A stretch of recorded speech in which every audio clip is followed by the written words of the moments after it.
सबसे पहले मैं आपको बधाई दूंगा कि ये द्विवेदी जी की वजह से ये आंदोलन आज दिख रहा है। वरना हिंदू जाति सोई हुई है। उनको अपने धर्म कर्म से कोई मतलब नहीं है। कोई पैसा पैदा करने से और अपने पद पैसे से मतलब है। द्विवेदी जी प्रखर हैं। और जब सबसे पहले मिले थे मुझसे तो मैंने इन सारी किताबों का अध्ययन किया था। और अध्ययन करने में बड़ी पीड़ा हुई थी। और पीड़ा इसलिए भी हुई कि आज हिंदू समाज में अकेले द्विवेदी जी क्यों आगे आए और लोग आगे क्यों नहीं आए। इतना बड़ा स्कैंडल चल रहा है। पूरे देश में इस तरह की भद्दी किताबें बेची जा रही हैं, प्रसारित की जा रही हैं और जनमानस में हिंदू धर्म के खिलाफ, हिंदू देवी देवताओं के खिलाफ एक माहौल तैयार किया जा रहा है और लोग चुप बैठे हुए हैं। सबसे पहले तो शिवांश जी, आपको बहुत बहुत आशीर्वाद। सनातन धर्म में जो नक्कालों के द्वारा नकली किताबें बेची जा रही हैं, और सबसे बड़ी बात है जो पायरेसी है भारत में क्या होता है, नकलीपन, पायरेसी, एक सुनियोजित षड्यंत्र के तहत ये पुस्तकें छापी गई कि हमारे धर्म में प्रदूषण किया जा सके, सनातन धर्म में प्रदूषण किया जा सके, और धोखे में रख के, क्योंकि नाम लिया गीता का, नाम लिया गंगा का, नाम लिया कृष्ण का, नाम चुराया कृष्ण का, नाम चुराया श्री राम का, नाम चुराया माँ दुर्गा का, नाम चुराया शंकराचार्यों का, और नाम चुराया हमारे सनातन धर्म के वेदों पुराणों का, और अंदर गंदगी भर दी, अंदर अश्लील साहित्य भरा इन लोगों को। और इसका जो मास्टरमाइंड है, जेल में बैठ करके ग्रामीण अंचल की सीधी साधी भोली भाली जनता को अपने चंगुल में फंसा करके ये व्यापार कर रहा है। ये धर्म को, हमारे सनातन धर्म को प्रदूषित कर संक्रमित करने का कार्य कर रहा है। ये इतनी बड़ी महामारी है जो कि पूर्व में प्लेग और हैजा चलता था, उससे भी बड़ी महामारी है।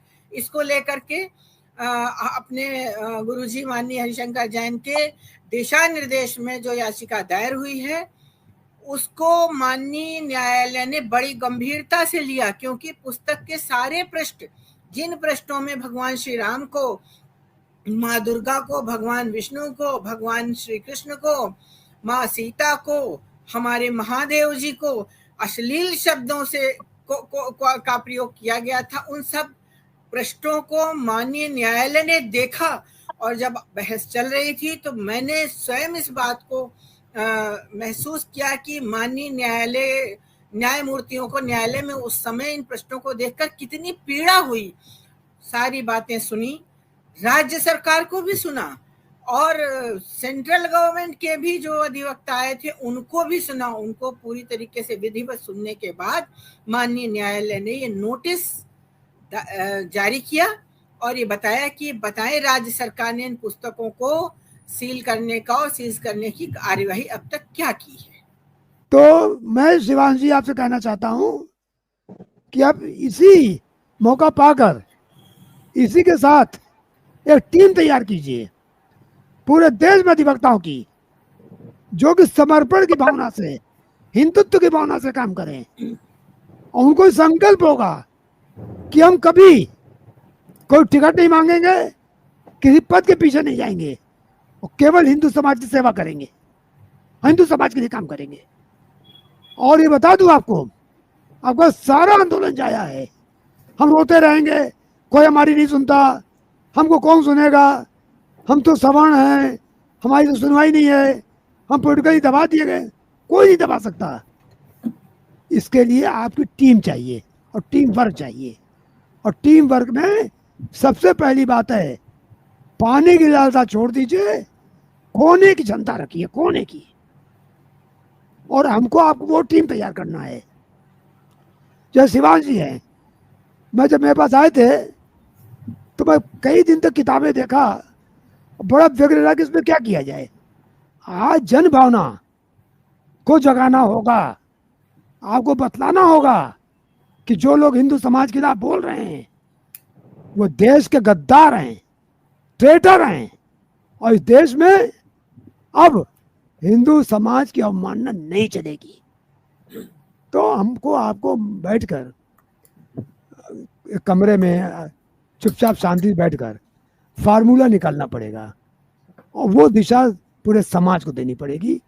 समाज तो बदलेगा, समाज बदलना कोई बड़ी बात नहीं है, हमेशा बदला बदलेगा। और एक ही दो आदमी बदलते हैं, कोई झुंड नहीं बदलता है कभी। और शिवांश जी जुड़ गए हैं, समझ लीजिए कि हमारे साथ एक हीरा जुड़ गया है। मैं इनको हीरे के रूप में देखता हूँ। हमको जरूरत थी ऐसे आदमी की। आज इनका क्या स्वार्थ है? किताब के लिए मेरे पास आए, दिल्ली आए, ठीक है। थोड़ा मैं क्षमा चाहता हूँ, थोड़ा मुझे माइंड मेकअप करने में, समझने में थोड़ी देर लगी, 4-6 महीने अरे लग नहीं, गए, अरे नहीं ऐसा कुछ नहीं।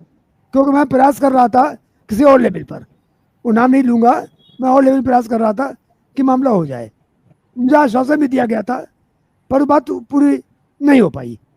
मुझे उम्मीद थी कुछ उससे शायद काम हो जाए, तब मैंने डिसीजन लिया कि अब ये किया जाए। ये काम मुझे 6 महीना करीब मैं लेट हो गया, मैं इसे क्षमा चाह रहा हूँ।